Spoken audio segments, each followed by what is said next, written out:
Graça e paz, abençoados. Voltando aqui, ingratidão, o sentimento profano, parte 2. Então, vamos prosseguir da onde paramos em Hebreus, capítulo 12, no verso 28. Diz aqui, nós fomos interrompidos nessa parte aqui, né, no primeiro vídeo. Tendo, pois, recebido um reino que não se pode ser abalado, retenhamos a graça pela qual sirvamos a Deus agradavelmente, né, de forma agradável, né, sem rixa, né, sem ira, e com reverência, com louvor, com gratidão e piedade. Porque o nosso Deus é um Deus consumidor. Quando ele é um Deus consumidor? Para aqueles que profanam, que desprezam a ele, quando demonstram ingratidão, porque a ingratidão é a separação de Deus. Como Jesus falou, falamos no primeiro vídeo, Jesus falou lá em Mateus capítulo... Jesus falou lá em Mateus capítulo 6, do verso 24, diz que ninguém pode servir a dois senhores, né? Então, quando você despreza a Deus, quando você se volta contra Deus, contra a sua vontade, a sua palavra, você está agindo de forma profana, profanando o nome de Deus. Se você despreza o Filho, você está desprezando o próprio Pai. Jesus disse que quem ama o Pai também ama o Filho. Quem ama o Pai também ama o Filho. Então, os religiosos já desprezavam Jesus. Então, Jesus disse, como é que vocês podem dizer que ama a Deus se vocês não amam, vocês não aceitam as minhas palavras? Quem ama o Pai ama o Filho.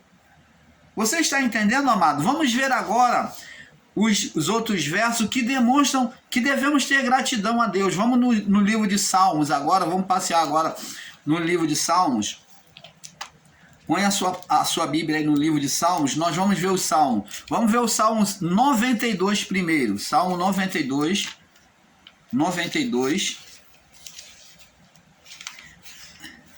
Salmo 92. No verso 1 e 2, diz assim, ó.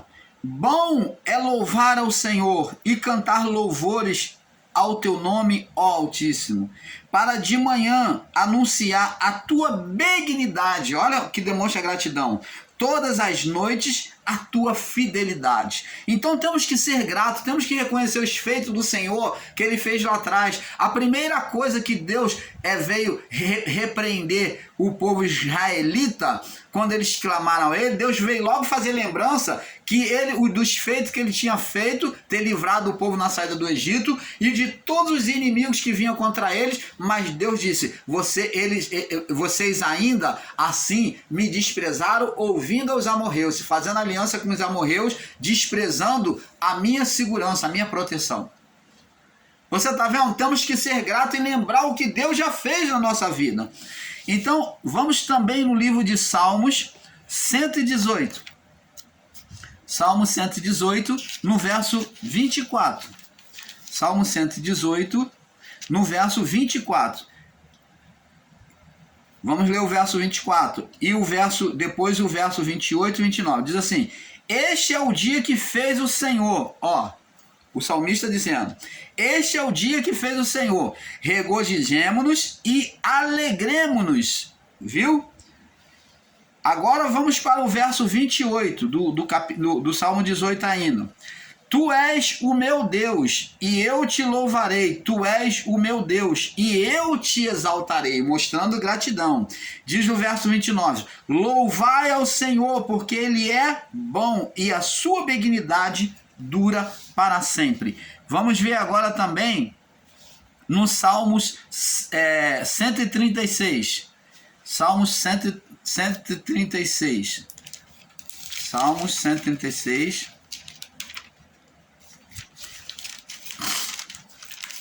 Que também mostra louvor a Deus. 136. Diz assim, no verso 1, diz assim, louvai ao Senhor, porque ele é bom, porque a sua benignidade dura para sempre. Louvai ao Deus dos deuses, porque a sua benignidade dura para sempre. Louvai ao Senhor dos senhores, porque a sua benignidade dura para sempre. Então você está vendo aqui, louvar a Deus, reconhecer a sua grandeza. Vamos no Salmo 107. Salmo 107. Salmo 107. 107. No verso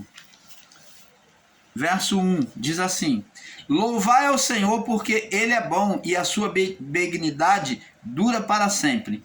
Porque digam os remidos do Senhor, né? Os que são guardados pelo Senhor, que Ele os remiu, Ele os guardou da mão do inimigo. Você está vendo? Salmo 18, no verso... Salmo 118, no verso 28. Salmo 118. Agora vamos no verso 28. Salmo 118. No verso 28 e 29. Nós já lemos, né? 28 e 29. Então, agora vamos passar agora para Romanos, no capítulo 1, do verso 21. Romanos, capítulo 1, do verso 21. Nós já lemos, né? No início do primeiro vídeo. Então, vamos para segunda Tessalonicenses, capítulo 5, verso 18. Não, 1 Tessalonicenses, capítulo 5, verso 18. Nós já lemos também. Vamos para Efésios, capítulo 1. Efésios, capítulo 1. Efésios, nós não lemos. Efésios, capítulo 1. Efésios 1. No verso... Efésios 1, no verso 16. Efésios 1, no verso 16, diz assim: não cesso de dar graças a Deus, lembrando-me de vós nas minhas orações. Então, o próprio Paulo dava graças a Deus, né? Tinha gratidão, demonstrava a gratidão ao Senhor pela vida dos irmãos. Então tem também Efésios 5, vamos agora em Efésios 5, no verso 20, diz assim, Efésios 5, 20, dando sempre graças a Deus em tudo, a nosso Deus e Pai, em nome do nosso Senhor Jesus Cristo. Então você está vendo, abençoado? Temos também outras referências, que é o Salmo 100, do verso 1 ao 5. Temos também a referência que nós vamos estar... Salmo 100, do verso 1 ao 5, nós já falamos, né? Do 1 ao 5. Então, agora, o próprio Jesus, antes de ser entregue aos homens, ele, indo para caminho do Monte das Oliveiras, ele cantou o hino, diz a palavra. Diz a palavra em Mateus 26, 30. Vamos lá em Mateus 26, 30. Mateus 26, 30. O próprio Jesus mostrou gratidão ao Pai. Não é só os homens que ele pede adoração. O próprio Jesus mostrou gratidão ao Pai. Jesus ia nos templos, louvava, né? Cantava hino, pregava, aprendia a palavra, buscava ler as escrituras e também louvava o Senhor. Só que aqui ele está a caminho do Monte das Oliveiras, no caminho do Monte das Oliveiras. Mateus 26, 30. Diz assim, diz aqui, ó, Mateus 26, 30. E tendo cantado o hino, saiu para o Monte das Oliveiras. Então você está vendo que Jesus cantou hino de louvor a Deus. E qual foram os hinos de louvor a Deus que Jesus cantou, irmão Paulo? Essa é a pergunta. Qual foi o hino que Jesus cantou indo para o Monte das Oliveiras com os discípulos? Quais os hinos que eles cantavam nas casas, nas reuniões deles de adoração? Esses hinos estão registrados a partir do Salmo 113, o Salmo 113, o Salmo 114, o Salmo 115, o Salmo 116, o Salmo 117 e o Salmo 118. Esses foram os hinos que eram cantados por Jesus nas reuniões nas casas e como ele cantou também nos montes, um desses hinos. Então, eu não posso referir a você o hino específico que ele cantou a caminho do Monte das Oliveiras. Mas esses hinos, com certeza, eram os hinos que ele cantou, né, nas suas reuniões com os discípulos, nos seus louvores. Esses foram os hinos. Essas são as referências bíblicas que nós temos para indicar a você os hinos que Jesus cantava. Salmo 113, Salmo 114, Salmo 115, Salmo 116, Salmo 117 e Salmo 118. Eram hinos de gratidão a Deus, de louvor a Deus. Então, ser ingrato a Deus, vamos lá no livro de Provérbio, agora está falando do ser que é ingrato a Deus. Vamos estar falando. Provérbio, no capítulo 17, para nós fecharmos esse entendimento, Provérbio 17, no verso 21. Provérbio 17, 21.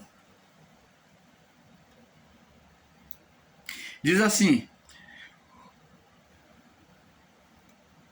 o que gera um tolo, para a sua tristeza o faz, e o pai do insensato não tem alegria, não tem gratidão, louvor, não tem gratidão, né? Não tem gratidão. Então diz aqui, ó, existe tradução que está gratidão.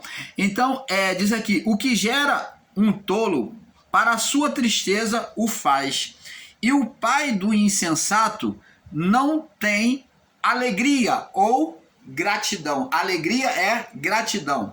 Então, o pai do insensato não tem gratidão. Então, Deus não é pai de pessoas ingratas. Você entende agora, meu amado, que o ingrato a ingratidão é um sentimento profano, um sentimento maligno do mal. Por isso que Deus abandonou Israel na mão dos medianitas, porque eles se colocaram não como filho de Deus, mas como filho do ser espiritual Satanás, porque eles foram ingratos. Então, o pai do ingrato não tem alegria. Então, o ser espiritual Satanás, ele não, era o pai da tristeza, da ingratidão a Deus. E Deus é o pai da alegria. Você tá entendendo, amado? A palavra de Deus diz que a alegria do Senhor, ó, presta atenção, a palavra diz que a alegria do Senhor é a nossa força. Então, a alegria de Deus é que nós venhamos ter alegria, força. Essas palavras, elas estão interligadas. Ela é como uma seta para cima e uma seta para baixo. A alegria do Senhor, o que alegra a Deus, é termos força. E também o que alegra a Deus, a alegria do Senhor, que é a alegria de Deus, é que nos traz força. Você está entendendo, amado? Então, temos que ter esse perfeito entendimento. Não devemos ter um coração ingrato, devemos ter um coração sempre gratos a Deus em tudo. Como disse Abacuque, ainda que a figueira não floresça, vamos lá no livro de Abacuque para nós fecharmos, né? Abacuque,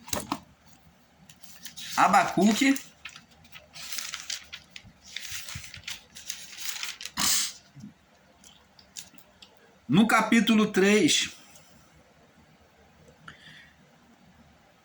no verso 17, diz assim: ainda que a figueira não floresça, e não haja fruto na vide, E ainda que me decepcione o fruto da oliveira, ainda que a oliveira venha me decepcionar com o seu fruto, não seja perfeito, né?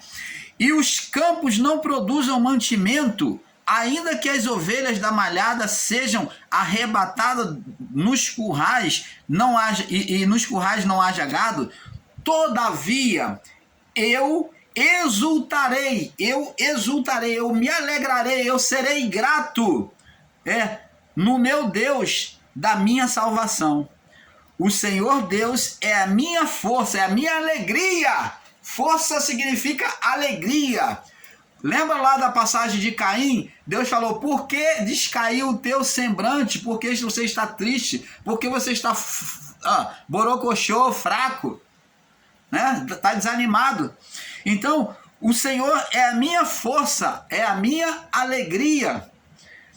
E fará os meus pés como das servas, e me fará andar sobre as minhas alturas. Ele tinha uma esperança em Deus, ele tinha uma fé no futuro, na frente, né? Uma fé diante dele, uma fé diante que fazia ele ver que a salvação de Deus viria sobre ele, ainda que parecesse demorado. Ele disse: todavia eu vou continuar me alegrando, glorificando, me exultando, né? Sendo grato a Deus da minha salvação. Você está entendendo, amado? Com isso, o canal Luzes da Graça fica por aqui, trazendo um convite a você, despertando seu coração. Seja sempre grato a Deus.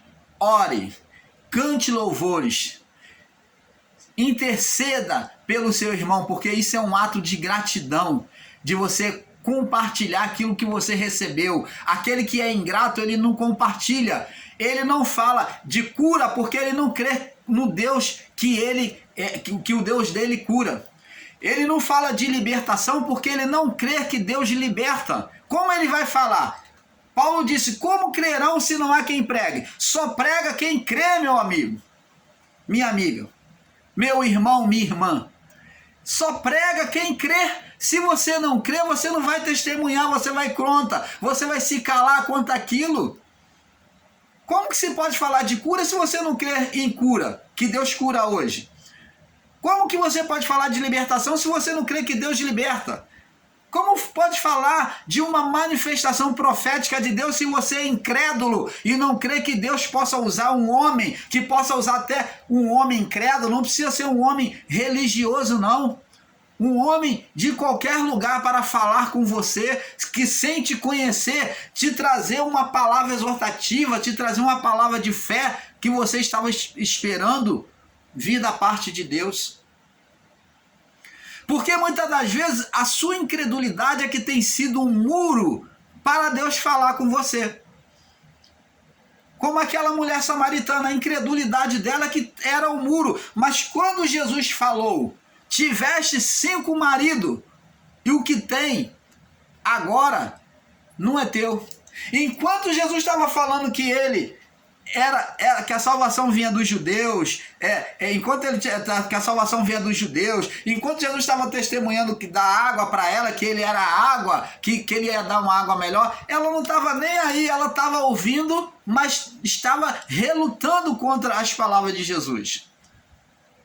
Mas quando Jesus disse: se você vai lá chamar teu marido, Jesus provoca ela agora para tirar aquela incredulidade do coração dela, para que ela viesse a crer. Jesus diz: vai lá chamar teu marido.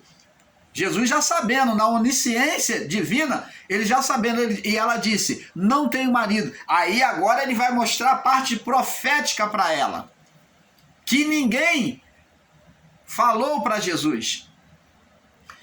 E ele disse: disseste bem, porque tiveste 5 maridos, e agora o que você tem não é teu.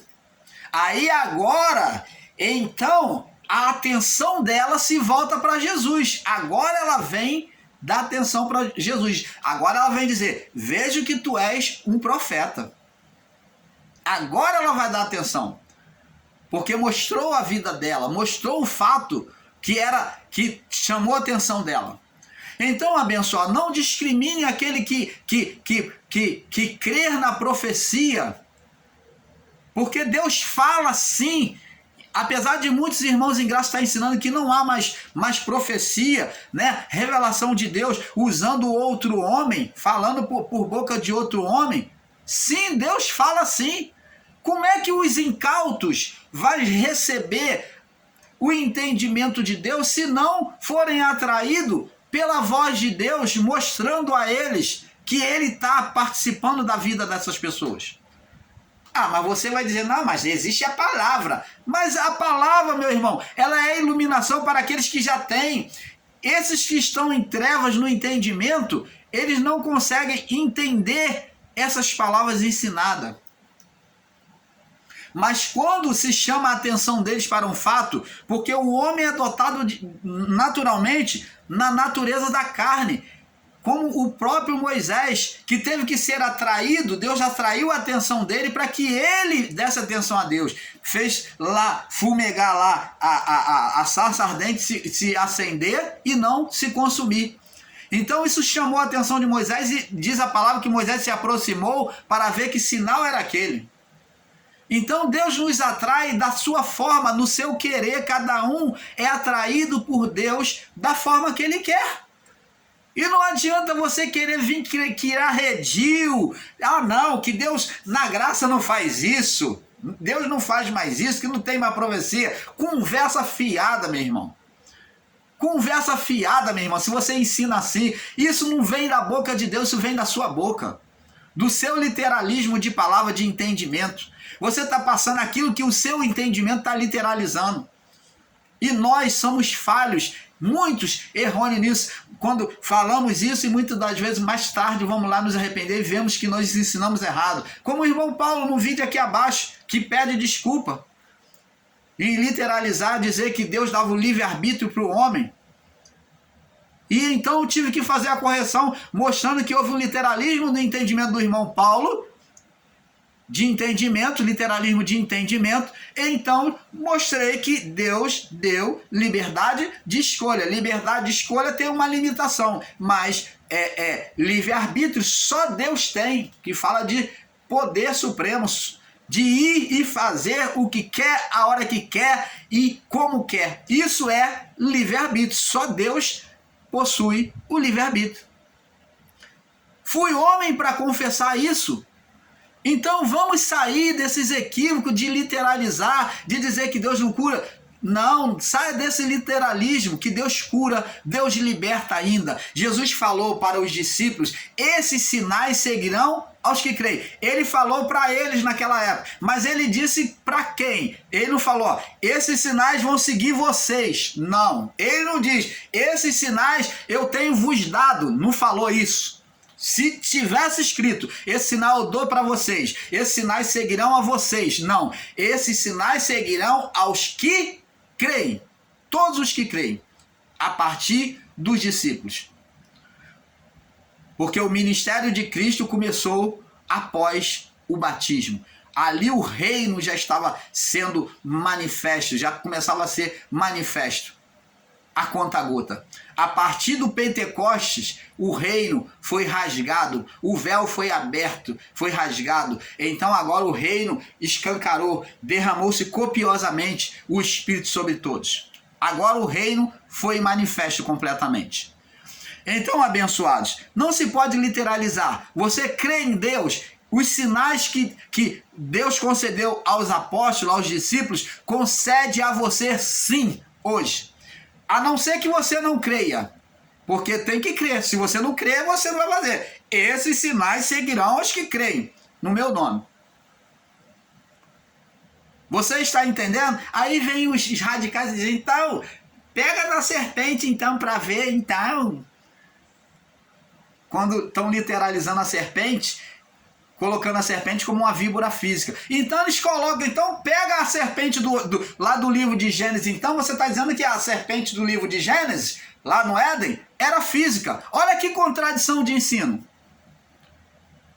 Bebe veneno então para ver se você não vai morrer.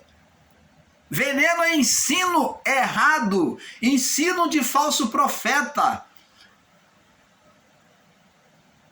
Isso é veneno. Demonstra lá na passagem de Eliseu, os servos de Eliseu, os que eram inexperientes, que não conheciam a vegetação, botaram ervas coletidas na sopa. É uma figuração para hoje de o quê? De peçonha, de veneno, ervas coletidas. Jesus chamou os fariseus e os saduceus de víboras, aqueles que possuem peçonha e ensino maligno. João chamou raça de víboras. Quem vos induziu? Significava dizer que eles ensinavam com peçonha, com veneno que saía da boca dele. A peçonha é o que sai da boca, os ensinos. Porque do interior do homem é que procede os maus desígnios da boca. Oh, amados, vamos crescer no entendimento, vamos dar as mãos, vamos deixar essas picuinhas, vamos deixar esse olho grande de querer monetização e vamos ensinar corretamente os ensinos em graça. Ora, amados, você quer criticar o sistema religioso, você faz pior. Porque é mentiroso, critica o teu próximo. Quando você faz igual os fariseus, você está agindo de forma farisaica, condenando e praticando o mesmo. Jesus ele falou, olha, aprendei, falou para os discípulos, aprendei o que eles ensinam, mas não praticais as obras deles não. Se a vossa justiça não exceder a dos escribas, dos copistas, dos escribas, dos ensinadores e copistas e dos fariseus, dos religiosos, vós não podereis entrar no reino de Deus. Então, você quer condenar? Hipócrita, tira a primeira trave do teu olho para depois secar o agüero que está no olho do teu irmão. Porque não pode um cego guiar outro cego. Você está sendo como cego tentando guiar outro cego. Você está entendendo, amado? Seja grato a Deus, meus irmãos.